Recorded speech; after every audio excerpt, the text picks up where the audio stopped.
Whereby the Arab Spring was characterized as a democratic cleansing, allowing the creation of governments for the people, the Arab summer has been far more complex and far bloodier.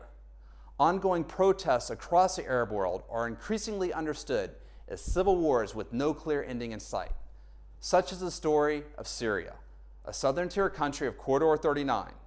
Today's program spotlights threshold scenarios tipping Syria towards stability or implosion, with the latter bringing economic risks beyond Syria's borders.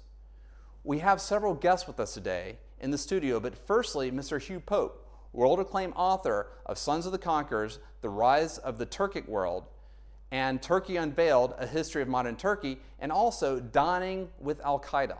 Also, he leads the International Crisis Group ongoing research efforts in Turkey. Welcome, Hugh Pope. Thanks for having me. Hugh, what makes Syrian protests different from what we've seen in Libya, in Yemen, and elsewhere?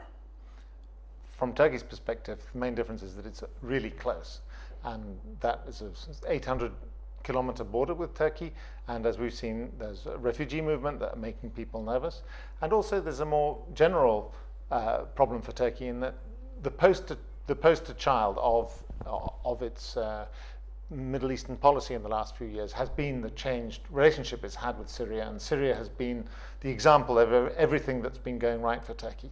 And unfortunately, right now, that has become the poster child of everything that is going wrong for Turkey right now.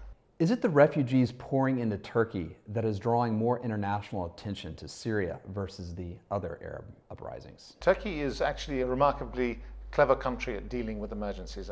In my 23 years in Turkey, I've seen refugee flow of 350,000 in 1989. Turkey absorbed that just.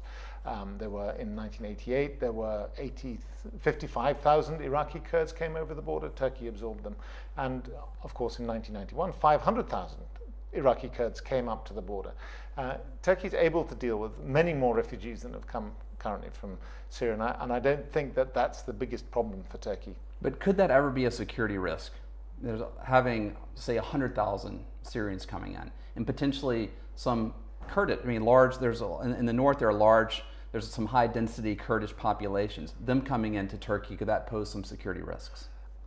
I think one has to be careful and look at each situation as it is. The numbers of refugees that have come have mostly come from Jisr al-Shughur, the small town that was in real trouble a couple of weeks ago and was the scene of fierce clashes and problems in Syria.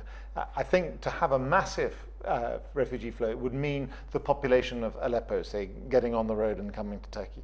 We haven't even got close to that, I think. And as for the Kurds, yes, there is a town called Kamishli that's right on the border, but I think if you look at what's been happening in Syria closely, the Kurdish issue has not been the most inflammatory front of what's been going on, and I think that in terms of that moral question of problems in Kurdish areas of Syria, will that translate into problems in Turkey? I think that Turkey's moved on so far with its own Kurdish problem in terms of its democratic opening that has gone some way to bringing the Kurds on board in Turkey.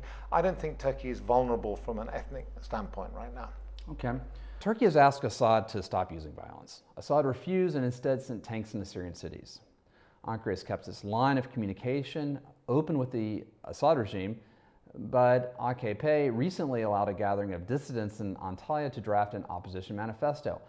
How long can Ankara's policy of working with the regime while aiding its opponents last? I think it doesn't have a choice. I think that nobody has a better idea for Syria. Syria is a very difficult country. It's a key player on lots of fronts in the region. It's not like Libya, which was such a discrete case in the world. Syria is connected to all kinds of places, connected to Iraq, connected to Lebanon, connected to the Arab world. It has so many connections that no one dares get too close to it. Plus, there's the fact that no one has fully, completely given up on Bashar al-Assad yet. I mean, it's not like Hosni Mubarak, who's clearly been in a long time and was a sick man, and the protesters were very clearly calling for him to leave. That is not how it's developed in Syria. It's much more a regime problem and much less of a, shall I say, social